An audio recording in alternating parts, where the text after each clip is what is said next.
వందల ఏళ్ల పాటు సాగిన పోరాటం, వేల మంది ప్రాణత్యాగాల ఫలితం ఈ స్వాతంత్రం.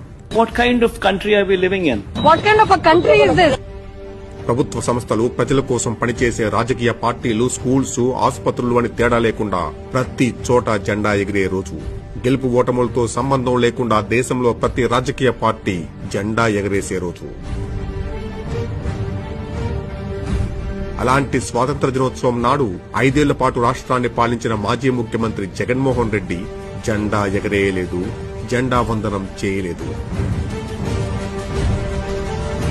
రప్ప రప్ప రప్ప అంటూ జనాలను భయపెట్టడం తెలిసిన పార్టీకి జాతీయ జెండాను రెపరెపలాడించడం తెలియలేదు.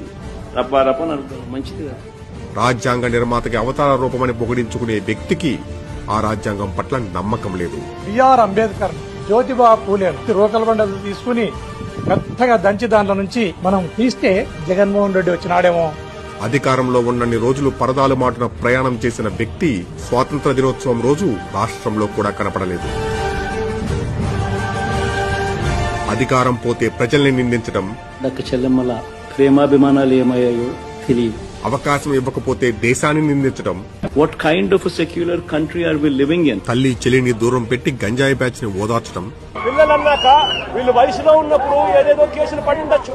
వేల కోట్ల వ్యాపారం చేస్తున్న విపత్తుల్లో ప్రజల్ని గాలి కుదిలేయటం, ఇంకా రాజరికంలోనే ఉన్నామనే భ్రమలో బ్రతకటం తప్ప దేశ ఐక్యతను, దేశ గౌరవాన్ని గర్వంగా మోయలేని వ్యక్తి ఈ Jaganmohan Reddy. What kind of country are we living in?